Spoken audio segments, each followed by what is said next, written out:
മൂവാറ്റുപുഴ തേനി ഹൈവേയുടെ ഭാഗമായ കോട്ട റോഡിൽ നവീകരണത്തിന് ശേഷം പൊലിഞ്ഞത് 22 ജീവനുകൾ. ചോരയുണങ്ങാത്ത റോഡായി മൂവാറ്റുപുഴ തേനി ഹൈവേയിലെ കോട്ട റോഡ് മാറിക്കഴിഞ്ഞിരിക്കുന്നു.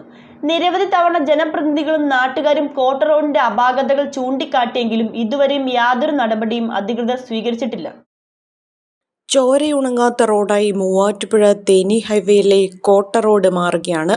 കഴിഞ്ഞ മാർച്ച് 23-നുണ്ടായ ബൈക്ക് അപകടത്തിൽ പരിക്കേറ്റ് ചികിത്സയിലായിരുന്ന നിയമ വിദ്യാർത്ഥി കൂടി മരണത്തിന് കീഴടങ്ങിയതോടെ ആ ഒറ്റ അപകടത്തിൽ മാത്രം നഷ്ടമായത് 3 യുവാക്കളുടെ ജീവനാണ്. റോഡ് നവീകരണത്തിന് ശേഷം ഇതുവരെ 22 പേരാണ് ഇവിടെ വാഹനാപകടങ്ങളിൽ കൊല്ലപ്പെട്ടത്. ജില്ലയിൽ തന്നെ ഏറ്റവും കൂടുതൽ അപകട മരണങ്ങൾ നടക്കുന്ന മേഖലയായി കോട്ട റോഡ് മാറിയിട്ടും സുരക്ഷാ സംവിധാനങ്ങൾ ഒരുക്കാൻ അധികൃതർ തയ്യാറാകുന്നില്ല. തുടർച്ചയായുണ്ടാകുന്ന ഈ മനുഷ്യക്കുരുതിക്കെതിരെ ശക്തമായ പ്രതിഷേധത്തിലാണ് നാട്ടുകാർ. അധികൃതരുടെ ഭാഗത്തു നിന്നും അടിയന്തര ഇടപെടലുണ്ടാകാത്ത സാഹചര്യത്തിൽ റോഡിലെ അപാകതകൾ പരിഹരിക്കാൻ കോടതിയെ സമീപിക്കാനൊരുങ്ങുകയാണ് പ്രദേശവാസികൾ. മണിക്കൂറിൽ 60 കിലോമീറ്റർ വേഗം അനുവദനീയമായ റോഡിലൂടെ നവീകരണത്തിന് ശേഷം 100 കിലോമീറ്ററിലധികം വേഗത്തിലാണ് വാഹനങ്ങൾ പായുന്നത്. ഈ അമിത വേഗം നിയന്ത്രിക്കാൻ ആവശ്യമായ നിരീക്ഷണ ക്യാമറകളോ സ്പീഡ് ബ്രേക്കറുകളോ റംബിൾ സ്ട്രിപ്സുകളോ പാതയിലെങ്ങും സ്ഥാപിച്ചിട്ടില്ല.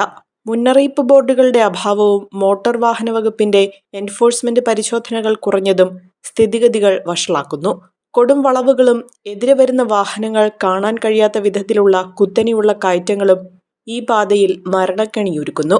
റോഡിലെ ഡാർക്ക് സ്പോട്ടുകളെക്കുറിച്ചും വാഹനമോടിക്കുന്നവരെ ബുദ്ധിമുട്ടിക്കുന്ന വളവുകളെക്കുറിച്ചും മോട്ടോർ വാഹന വകുപ്പ് കൃത്യമായ റിപ്പോർട്ടുകൾ നൽകിയിട്ടുണ്ടെങ്കിലും അവ പരിഹരിക്കാൻ നടപടിയുണ്ടായിട്ടില്ല. ജനപ്രതിനിധികളുടെ പ്രതിഷേധത്തെ തുടർന്ന് KSTP ഉദ്യോഗസ്ഥർ പരിശോധന നടത്തിയെങ്കിലും സുരക്ഷാ പദ്ധതികൾ നടപ്പാക്കാൻ ഫണ്ടില്ലെന്ന് കൈമലർത്തുന്ന മറുപടിയാണ് ലഭിച്ചത്. ഇനിയൊരു ജീവൻ കൂടി ഈ പാതയിൽ പൊലിയാതിരിക്കാൻ യുദ്ധകാലാടിസ്ഥാനത്തിൽ സുരക്ഷാ ക്രമീകരണങ്ങൾ ഏർപ്പെടുത്തണമെന്നതാണ് പൊതുജനത്തിന്റെ ആവശ്യം. ആരെയും കൊതിയോടെ ഉണർത്തുന്ന ഹൈസയുടെ രുചിയും മണവും ഇനി നിങ്ങളിലേക്കും.